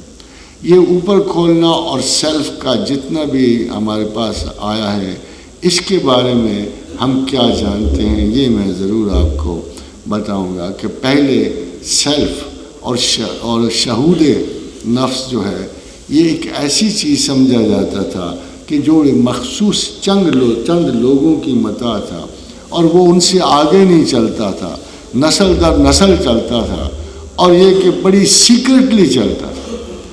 مگر مجھے کہنا پڑتا ہے کہ حضور گرامی مرتبت نے اس علم کی بنیاد رکھی تھی جو آگے بڑھ کر بہت بڑا علم ایک وجود میں آ گیا، اور انسانی نفسیات کا علم ایک مستقل حیثیت میں اب کتابوں میں پڑھایا جاتا ہے۔ اور آپ نے دیکھا ہوگا کہ اس میں 2-4 لفظ بڑی کثرت سے استعمال ہوتے ہیں، ان میں سے ایک لفظ ہے سائیکو اینالیسس، کہ ایک نفسیاتی تجزیہ اپنی ذات کا۔ تو ایک دفعہ بڑی یونیورسٹی میں لیکچر دیتے ہوئے میں نے کہا تھا کہ psychologist is a specialist of the knowledge of self, but اس کا یہ ایم نہیں ہے کہ میں اپنی ذات کی نالج کے بعد اپنے خدا کی نالج حاصل کروں، وہ صرف ایک سائنٹیفک حد تک رہ جاتا ہے۔ Psychology if applied to others is a science, if applied to one's own self is mysticism۔ اگر ہم اپنی خامیوں کو خود جاننے کی کوشش کرتے ہوئے اور علم کے ساتھ جاننے کی کوشش کریں، اور ہم نفسیات کے اس علم نے جو ہمیں تھوڑی بہت مدد ضرور دیتا ہے، مگر نفسیات کا پرابلم یہ ہے کہ وہ کبھی بھی خدا کی شناخت کی طرف بڑھنے کا سبق لے کے نہیں اٹھتا۔ یہ ہمارا کام ہے کہ اگر ہم اپنی ذات کی آگاہی کے لیے تمام علوم کی مدد لیں، کیونکہ اب ہمارے پاس وہ استاد، وہ بڑے لوگ ختم ہو گئے ہیں جو علوم نفس کے ماہرین تھے، اور جو اپنی نفس کی شناخت کے بعد اپنے خدا کی طرف بڑھتے تھے، اب وہ ہمارے پاس ہے نہیں۔ مگر ہمارے پاس ایسے علوم ضرور باقی ہیں کہ جن کی وجہ سے ہم اپنی ذات کو کچھ نہ کچھ پہچان سکتے ہیں۔ ہم اپنی کمپلیکسٹیز کو، ہم اپنے ان تمام جیسے انفیریورٹیز ہیں، سپیریورٹیز ہیں، نارسسزم ہے، ایگزیبیشنزم ہے، ہم ایک کلیئرٹی آف بیلنس حاصل کرنے کے لیے نفسیاتی علوم کو اپنی خاطر استعمال کر سکتے ہیں۔ مگر ایک آبجیکٹو سائنس کی انہوں نے تعمیر کر لی ہے جسے ہمیں اپنی ذات کی آگاہی میں بھی مدد ملتی ہے۔ ڈاکٹر صاحب، آپ کے لیکچر کے دوران میری پرسیپشن یہ ہے کہ ویسٹ میں خدا سے رشتہ، خدا کی تعلیمات سے رشتہ بہت کم ہے، نسبتاً ایسٹ میں خدا سے رشتہ اور خدا کی تعلیمات سے رشتہ قائم ہے۔ اور یہ کیا وجہ ہے کہ ویسٹ کی سوسائٹی جو ہے کنفیوزڈ نظر آتی ہے، چلتی ہے، اور بہت سی چیزیں ہم سے ہماری سماجی زندگی سے بہتر ہیں، مثلاً چیریٹی، انسانی ہمدردی، ایجادات، انسان کی ہمدردی۔ جی، وہ میں آپ سے عرض کروں کہ ویسٹ کو ایک کمزور مذہب سے واسطہ پڑا تھا، جو اس مذہب سے اگلا جو مقام تھا وہ اسلام کا تھا، اور ویسٹ نے اپنی ریجیڈیٹی کی وجہ سے، جیسے یہود نے عیسائیت کو ماننے سے انکار کر دیا، عیسائیت نے اسلام کو تسلیم کرنے سے انکار کر دیا، تو سائنسز میں تو پروگریس جاری رہی ہے، ایک سائنس نے دوسرے سائنسدان کو کبھی برا نہیں منایا، وہ چلتا رہا، مگر مذاہب میں ایک پرسنل قبضے کی خواہش نے، پہلے ایک خاندان اور فیملی نے قبضہ کیا اور جواہ کا ریلیجن تخلیق کیا، اس کے بعد کرسچنز آئے، تو یہ ارلی کرسچن جو یہ بھی یہودی تھے، تو ان لوگوں نے وہی ٹینڈنسی جاری رکھی کہ عیسائیت کو بھی ایک کائناتی مذہب بنانے کے بجائے ایک مخصوص گھیراؤ میں لے لیا اور اسلام سے ٹوٹلی انکار کر دیا۔ اب یہ جو آپ کی بات ہے یہ اس لیے ہے کہ وہ عیسائیت کا مذہب، اس میں ٹیکسٹ خیال خدا کا ضرور تھا، مگر اللہ نے انہیں اون نہیں کیا۔ عیسائیت کو خدا اون کرتا ہے، حضرت عیسیٰ کو اون کرتا ہے، اور تورات کو بھی اون کرتا ہے، اور ان کی انجیل کو بھی اون کرتا ہے، مگر ٹیکسٹ کو اون نہیں کرتا، یعنی اس لینگویج کو اون نہیں کرتا، اس کے کسی لفظ کو اون نہیں کرتا، بلکہ صاف صاف کہتا ہے کہ ثم یحرفونہ من بعد ما عقلوہ یعلمون، کہ تم نے میرے احکامات کی تحریف کر دی، اب میں اسے اون نہیں کروں۔ مذہب کو اور پیغمبر کو اون کرتا ہے، مگر اس تحریفات والی ٹیکسٹ کو اون نہیں کرتا۔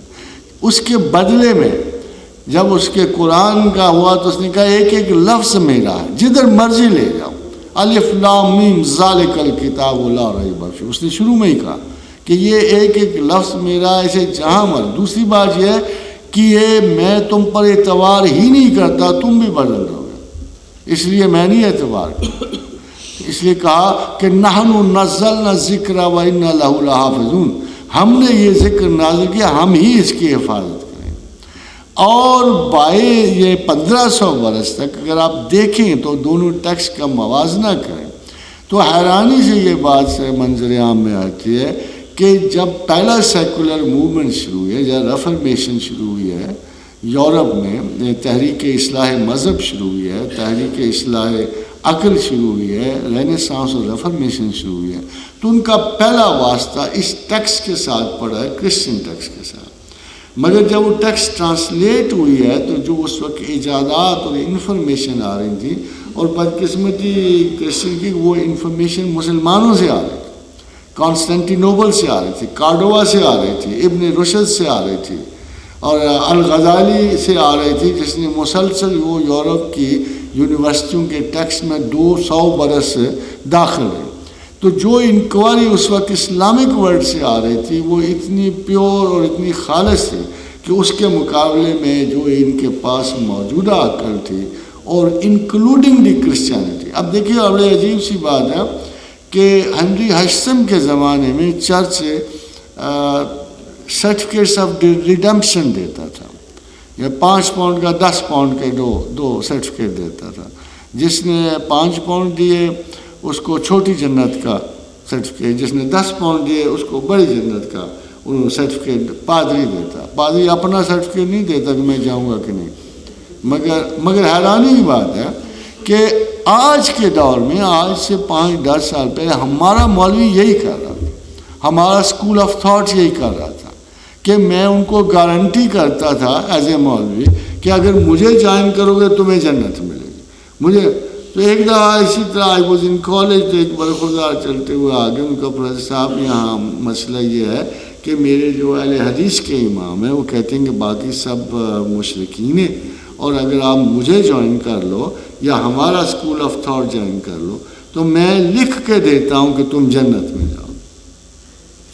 تو میں نے کہا ٹھیک ہے، اسے کہو تمہیں تو لکھ دے، مگر ساتھ ایک ذرا اور بھی سرٹیفکیٹ دے کہ وہ لکھ دے مجھے کہ وہ بھی جنت میں جائے۔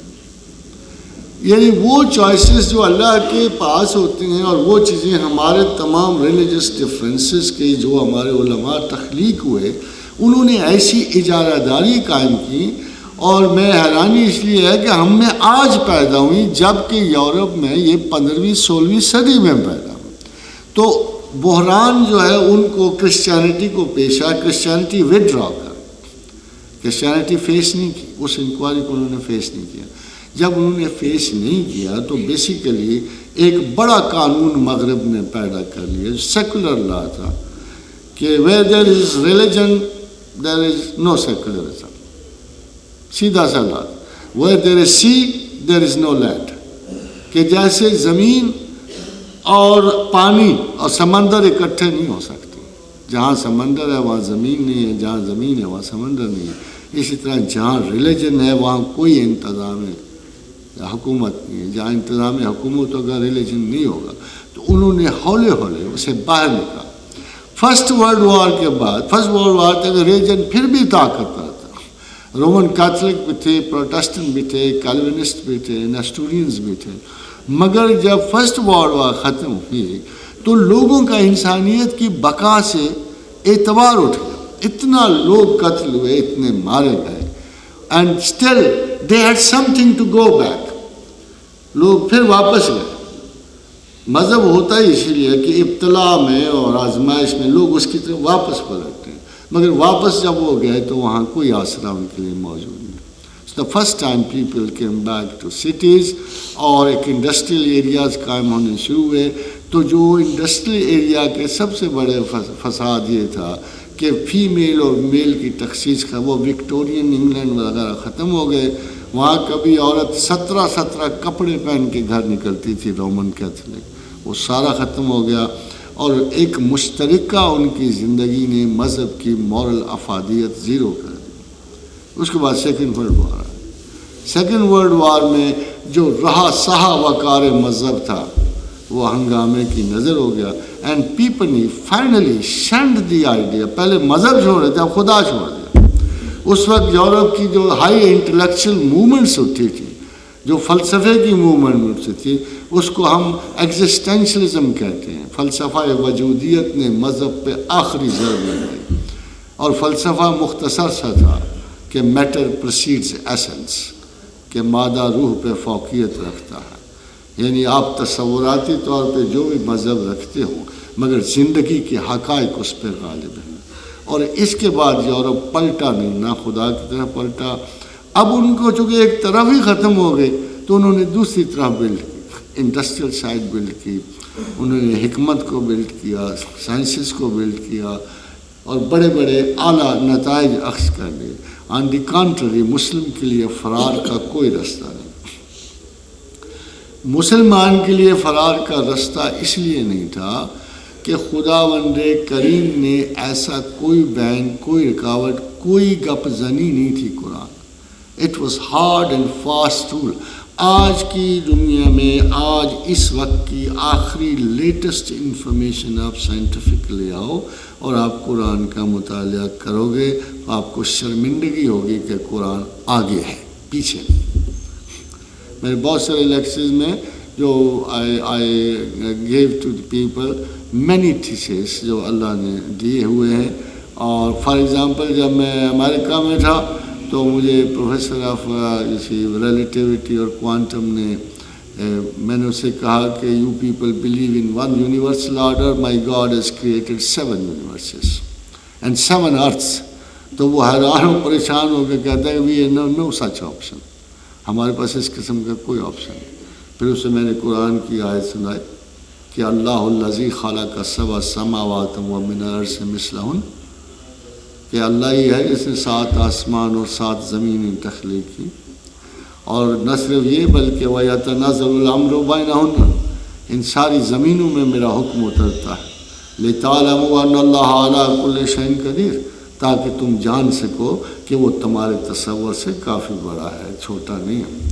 اب جب وہ اس کو میں کہہ کے چلا آیا, and he said we have no such options, تو 15 دن کے بعد اس نے مجھے, they are honest indeed I must say, 15 دن کے بعد اس نے مجھے کہا کہ professor your option is open, ہم اب کثرت کائنات تک پہنچ گئے ہیں, ببل یونیورسز کے کانسیپٹس آ گئے.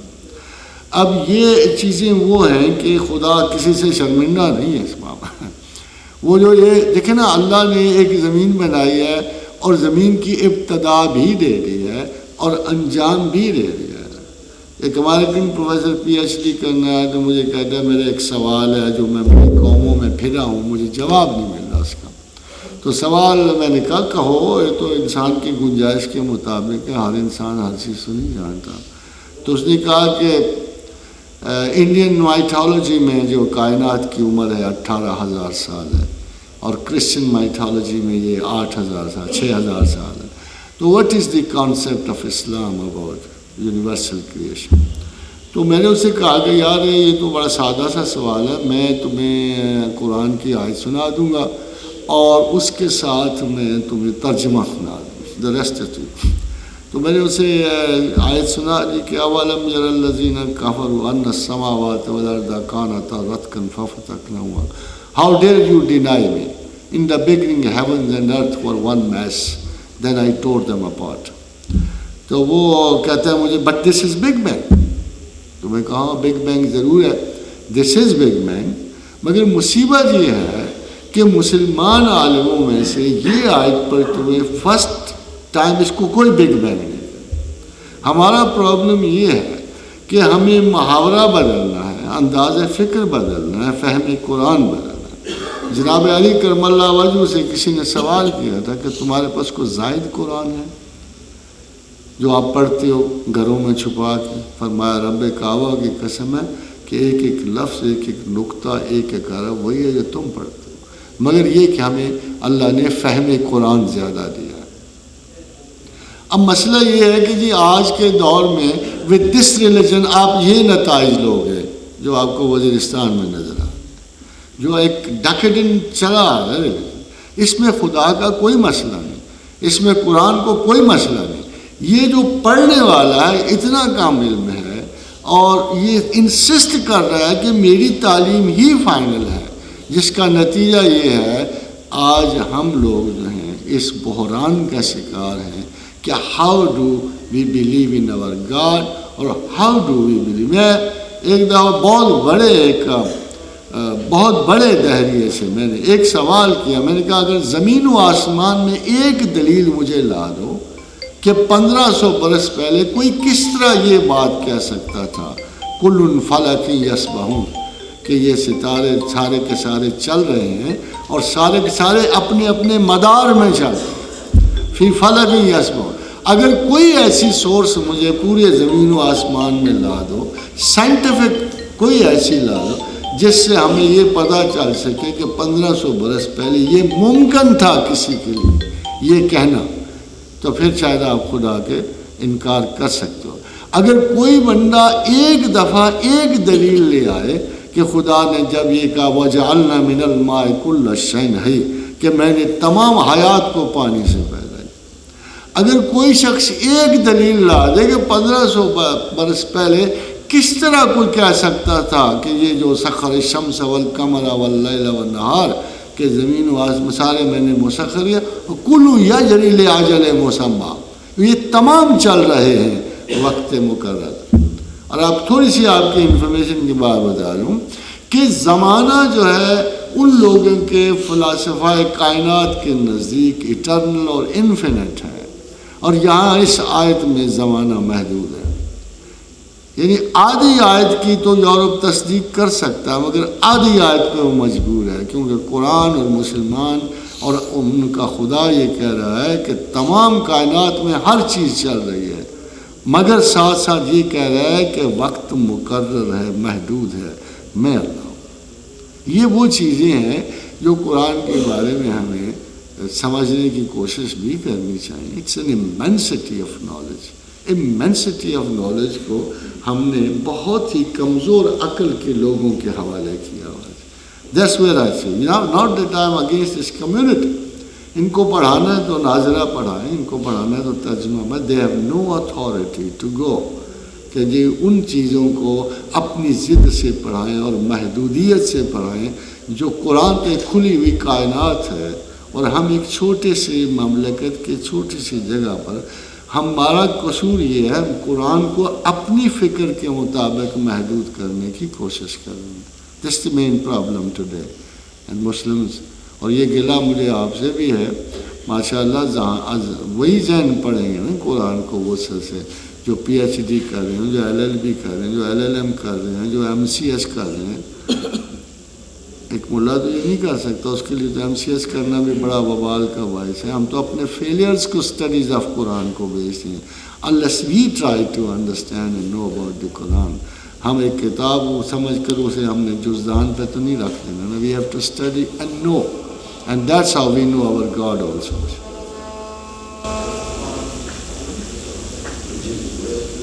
سوال یہ ہے کہ سر یہ جو اسپریچولزم ہے یا مسٹسزم ہے یا صوفیزم ہے، کیا آپ سمجھ رہے ہیں کہ اسلام کے ہیڈ سے اس کو اس نے ڈسٹارٹ کیا؟ سب کانٹیننٹ میں سمجھا یہ جاتا ہے کہ اسلام کو جو پروپوگیٹ کیا ہے وہ اس صوفیزم کے بیس میں آتے ہیں، صوفیزم مسٹسزم اور ان کے حوالے سے.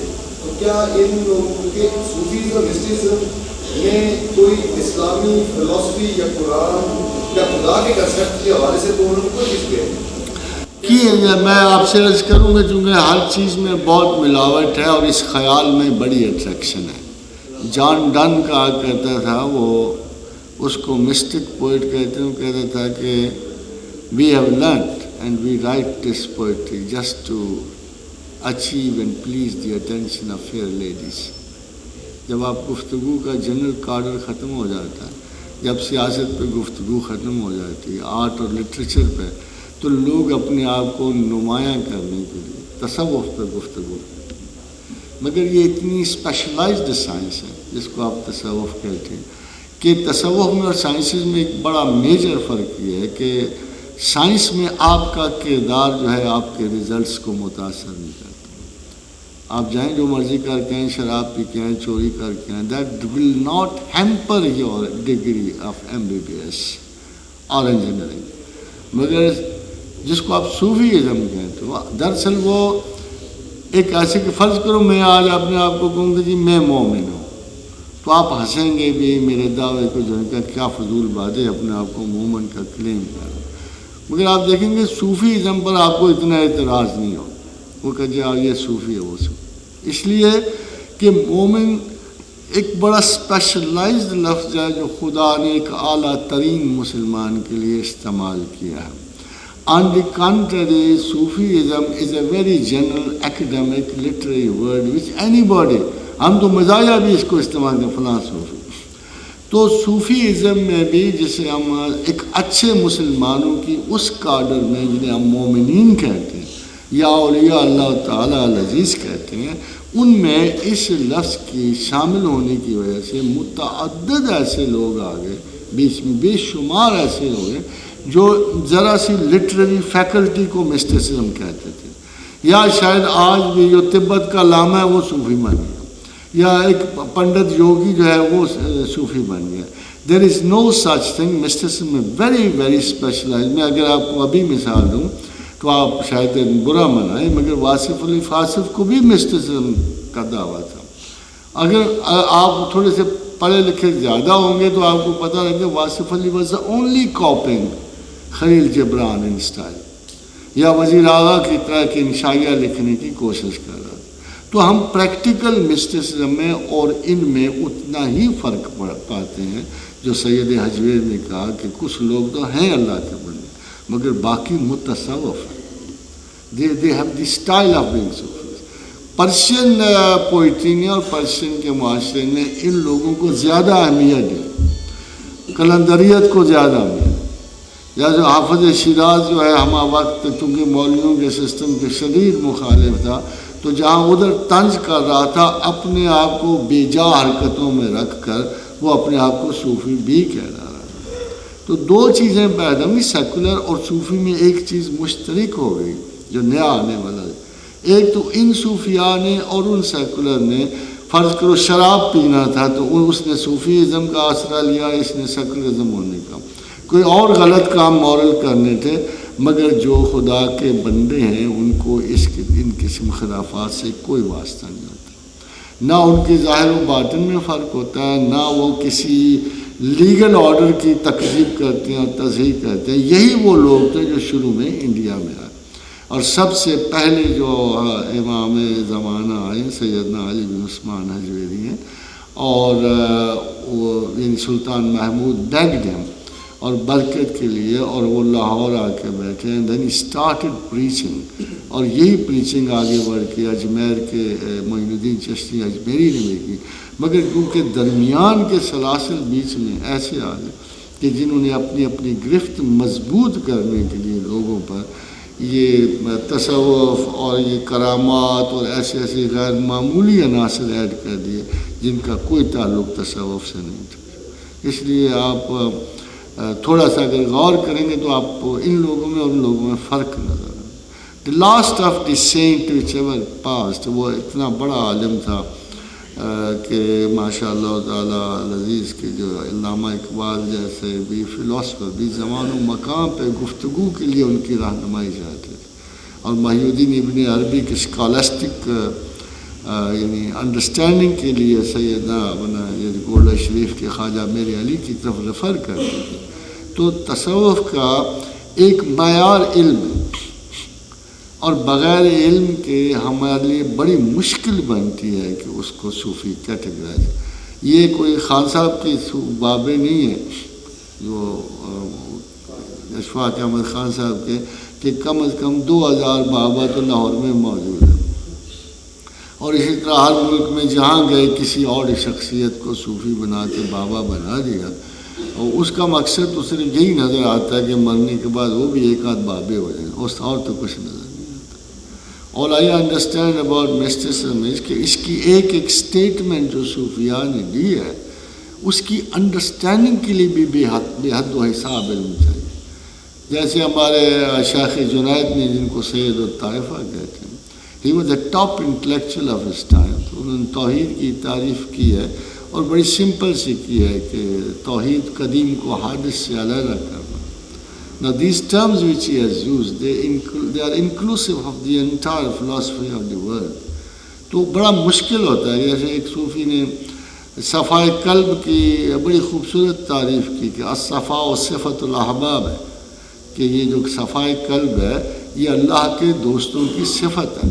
وَهُمْ شَمُوسٌ بِلَا سَحَاب، اور یہ وہ آفتاب ہیں جن پہ بادلوں کے سائے نہیں پڑتے. تو جو آپ دیکھتے ہو بادلوں کے سائے، ہمیں بھی اب بھی اگر عالم اسلام خالی ہوتا ہے، دیکھیے سیدنا شیخ عبد القادر جیلانی کے بعد 200 برس تک ایک زوال پذیر مسلمان مستحکم ہو گئے، اور جب حجت الاسلام محمد بن احمد الغزالی آئے، again Islam was the most down in placing, اور اس کے فوراً بعد سلجوق حکمرانوں نے رومیوں کو شکست دینی شروع کی. دعا بھی شامل ہوتی ہے اور ان کے عملی جو رجحانات ہیں وہ بھی شامل ہوتے ہیں. ایک نارمل اور معتدل مذہب جو ہے کہ 200 برس تک دوبارہ اسلام وہاں قائم ہو گیا. نہ صرف یہ ہوا بلکہ اسپین میں گرتی ہوئی جو مسلمانوں کی سلطنت تھی، امیر یوسف بن تاشفین کی وجہ سے وہ بھی 150 سال آگے بڑھ گئی. تو ایک صوفی ایک استاد کا رتبہ رکھتا ہے. صوفی سے تو لیکن نارملی ہمیں بھی چیز ہوتی ہے، مگر ہم یہ کہتے ہیں کہ یہ 2 درجے جو قرآن حکیم نے ان لوگوں کے رکھے ہیں.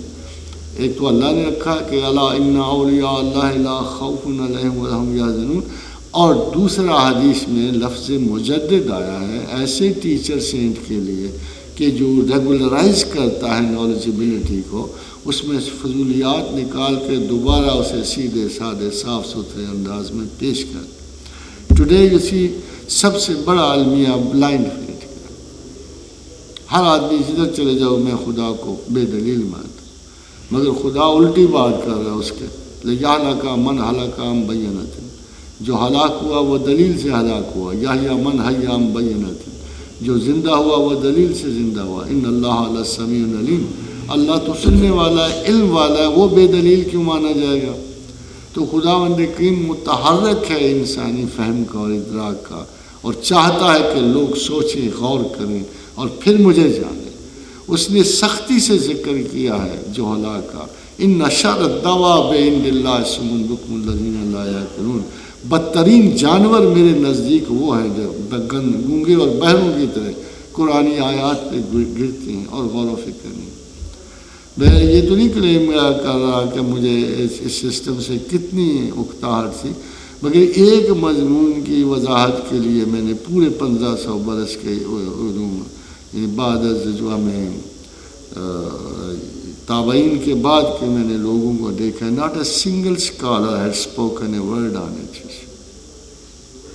وہ متشابہات کا سبجیکٹ تھا، اور فنی چیز یہ تھی کہ اس پہ انگریز 2-4 مصنفوں نے اس پہ ٹاک کیے تھے. And perhaps first time in the history of religious thought میں نے المتشابہات پہ 120 صفحے کا ایک لیکچر دیا ہے، اور مجھے مجبوری یہ پیش آئی کہ پیچھے سارے علماء تھے، انہوں نے کبھی ایک لفظ بھی اس پہ غور نہیں کیا ہوا تھا. nobody gave any intention of thinking about it، بلکہ ہر ایک آدمی ڈراتا رہا. مگر غور و فکر کی اگر میچورٹی نہ آئے تو قرآن کے فہم و فراست سے دیکھیں نا، پیغمبروں کے درمیان بھی اللہ فرق کرتا ہے فہم و فراست.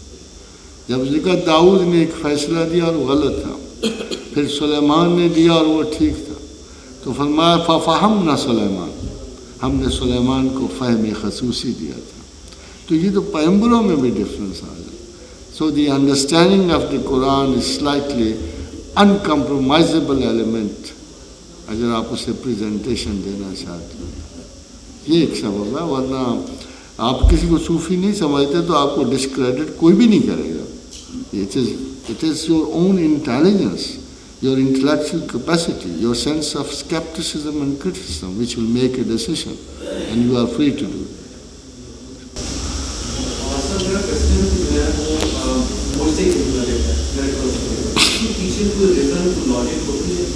دیکھو یار، معجزہ اس زمانے میں آرگومنٹ تھی. معجزہ یہ نہیں ہے، حیران کن چیز نہیں ہے. معجزہ ایک آرگومنٹ ہے. اس وقت جب مائنڈ ڈیولپ نہیں ہوا ہوتا اور جب لوگوں کے پاس دلیل کوئی نہیں ہوتی تو معجزہ دلیل بن جاتا. معجزے کی دلیل یہ ہے، فرض کرو کہ میں ایک صاف شفاف پانی کو خون سے بھر دیتا ہوں. جب وہ میں اسے کہتا ہوں اگر یہ سرخ ہو گیا تو تو سمجھنا کہ خدا ہے، تو وہ ایک دلیل کی طرح، وہ ایک غیر معمولی عنصر کی طرح، خارق عادت کی طرح آتا ہے. اس کو خارق عادت کہتے ہیں معجزے کو. جو جنرل عادت کے خلاف کوئی واقعہ پیش آئے اور اس پہ عقل کو حیرانی ہو اور اس حیرانی میں وہ کسی اور اتھارٹی کی تسلیم پہ آمادہ ہو جائے تو یہ معجزہ ہوتا ہے. مگر اس معجزے کے پیچھے عقل ہوتی. فار ایگزامپل میں آپ کو چھوٹا سا، وہ جو تیسری ڈائمینشن ہے نالج کی، وہ حیران کن ہوتی ہے. اور تیسری ڈائمینشن یہ ہے کہ جیسے رسول اکرم صلی اللہ علیہ وسلم نے فرمایا اس شخص کو کہ اگر میں چاند 2 ٹکڑے کر دوں تو خدا مان لے. تو نے کہا اگر آپ واقعی پیغمبر ہیں تو چاند 2 ٹکڑے کر دیں. اب یہ واقعہ زمین پہ ہو رہا تھا. ابھی تک جتنے معجزات گزرے تھے وہ زمین پہ گزرے تھے. اب چونکہ پیغمبر بڑے تھے اور پچھلے معجزات کا سن کر اگر کسی ذہن میں سب سے کوئی حیرت انگیز بات آ سکتی تھی تو وہ تصرف کائنات آ سکتا تھا زمین میں، کیونکہ اس کا تصرف باہر تھا، چاند تھا، آسمان تھا. تو پھر انگشت مبارک اٹھی اور اللہ تعالیٰ نے اس کا ذکر قرآن میں فرمایا کہ پھر اس کی انگلی اٹھی اور چاند 2 ٹکڑے ہو. اب یہ زمین پہ ہوا، مگر آسمان پہ کیا ہوا؟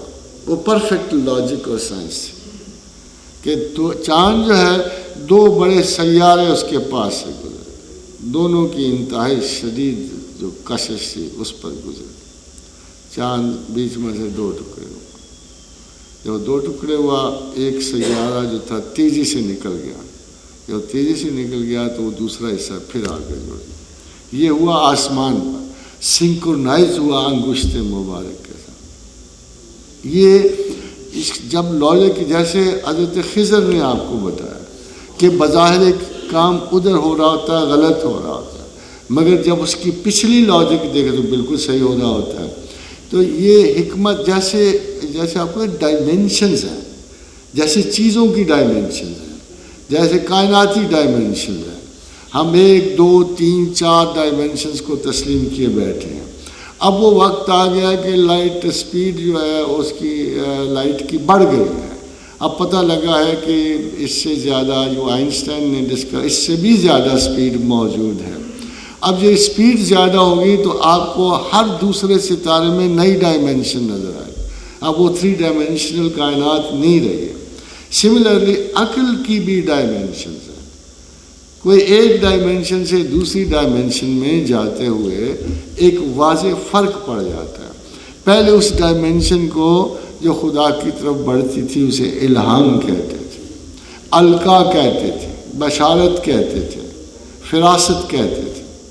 اب نبوت کے علاوہ آپ کی انفارمیشن جو ہے وہ اتنی بڑھ گئی ہے. اب صرف نبوت اور وحی ایسی چیز ہے جو منقطع ہو چکی ہے. پیغمبر ہی منقطع ہو چکی ہے. اب پیغمبر کوئی بھی نہیں ہوگا، مگر انسانی عقل کی ڈائمنشنز جو ہیں ان پہ رسول اکرم کا غلبہ شاید قیامت تک جاری رہے، کیونکہ حضور ایسی باتیں بتا گئے ہیں کہ آج تک کسی انسانی عقل نے ان کو پرسیو تک نہیں کیا. جب پوچھا گیا ایک دفعہ رسول اکرم صلی اللہ علیہ وسلم نے فرمایا کہ ہو سکتا ہے کہ خدا زمین کی عمر آدھا دن اور بڑھا دے. تو پوچھا یا رسول اللہ آدھا دن کتنا؟ فرمایا 500 برس. تو no person can imagine God on God's earth کہ یہ بات بھی ممکن ہو سکتی. غیر پیغمبر کوئی شخص زمین پہ یہ سوچ بھی نہیں سکتا کہ پوری زمین کی عمر 500 برس بڑھا. یو انڈرسٹینڈ جو میں کہہ رہا ہوں؟ اگر وہ اس معاشرے میں اگر 500 برس زمین آگے بڑھا دیتا ہے اللہ، تو اس میں 15 جنریشنز آئیں گے. وہ جنریشنز جو پہلے آف دی ریکارڈ ہیں، ان کا رزق آئے گا، بندوبست آئے گا، پروفیشنز آئیں گے. کیا کچھ اور کتنی معمولی سی بات لگتی ہے اللہ کے لیے. تو جہاں ہم اس عظمت پروردگار کا جب ہم یہ دیکھتے ہیں، اتنی بڑی بڑی باتیں ان کے لیے اتنی معمولی دیکھتے ہیں. اور رسول اکرم صلی اللہ علیہ وسلم کا بھی ارشاد ہے، یہ جو باتیں میں آپ کو بتا رہا ہوں اٹس امپاسبل، ذہن ان تک جا ہی نہیں سکتا. کہ ارشاد فرمایا کہ جب جنت میں لوگ داخل کر دیے جائیں گے تو پھر بھی جنت میں جگہ خالی رہے گی. پھر اللہ نئے لوگ پیدا کرے گا، نئے سرے سے زمین آباد ہوگی، نئے سرے سے. کیا آپ سوچ سکتے ہو کہ this is an eternal process of continued life which will pass on God's earth. اور جنت جب تک بھری نہیں جاتی، نسل انسان اسی طرح پیدا ہوتی اور آزمائی جاتی ہے. اور جنت کیسے بھری جا سکتی؟ دیکھو نا، آپ کا کانسیپٹ جنت ایک باغ ہے، ایک باغ، 2 باغ ہیں، 3 باغ، مگر وہ باغ کتنے چھوٹے چھوٹے ہیں اس کا ایک مظاہرہ قرآن نے دے دیا ہے کہ ارضها السماوات والارض، کہ جنت کی چوڑائی 7 آسمانوں اور زمینوں کی لمبائی سے بھی بڑی. ابھی تک بدقسمتی سے آپ اپنی کائنات کی دہلیز سے آگے نہیں بڑھے. اور صرف ہماری کائنات میں ایک چھوٹی سی گیلیکسی میں 1 ارب سیارہ موجود، 1 خرب سیارہ موجود. اینڈرومیڈیا میں 1 خرب سیارہ ہے. چہ جائے کہ پوری کائنات، پھر اس کائنات جیسی 7 کائنات ہیں، پھر وہ ساتوں کائناتیں مل کر تو ایک چوڑائی بنتی ہے جنت. پھر اس سے بھی آگے پوچھا گیا یا رسول اللہ کہ لوگ ایک گھر سے دوسرے گھر کیسے جائیں گے؟ فرمایا جنت میں ایک گھر دوسرے گھر سے 500 برس کے فاصلے پہ ہوگا. تو پوچھا یا رسول اللہ کیسے جائیں گے؟ فرمایا براق کے ذریعے. اس کا مطلب ہے کہ جنت is not a matter of houses, it's a huge most galaxy, جہاں ہر انسان کے نصیب میں ایک سیارہ ہوگا، ایک ستارہ ہوگا. اور ایک ستارے سے دوسرے ستارے کا فاصلہ بھی 500 برس لائٹ ایئرز ہے یا 500 برس، جس کو براق سے سوا آپ طے نہیں کر سکتے. اور حیرانی کی بات ہے کہ رسول اللہ صلی اللہ علیہ وسلم کے ایک چھوٹے سے فقیر نے، جیسے سیدنا شیخ عبدالقادر جیلانی کہتے ہیں، انہوں نے اپنے قصیدہ میں ارشاد فرمایا تھا چہلکاف میں کہ کفا کا رب کا کم یکفی کا واقف وطن کف کا فا کا کمین کان ملو کا کے تکرو کرے لکرے فی قبضن تحقی مشکشکتن کالو کے لکا کی ماں بھی کفا کے قربتہ یاو کوکبن کنتا تحقی کوکب الفلک، کہ اے ستارہ دل من کے مشابہ ہستی ستارہ آسمانہ، کہ میرے دل کے مقابلے میں آسمان کا ایک ستارہ ہے. یہاں جو آپ کو حضور نے فرمایا کہ جو یہاں زمین پہ ایک تسبیح سبحان اللہ و بحمدہ ایک بار کہے گا، وہ جنت میں اپنے گھر میں ایک درخت لگائے. تو یہ کاؤنٹر جو ہے نا امثالات موجود ہیں. اسی طرح ہم بہت ساری باتیں ایسی کہ جہاں عقل و خرد ابھی پہنچ نہ سکتی ہے، نہ پہنچے گی، مگر یہ علم ہمیں دنیا کی طرف سے نہیں آ رہا، یہ علم ہمیں خدا کی اور رسول کی طرف سے. وما علینا الا البلاغ. Thank you very much.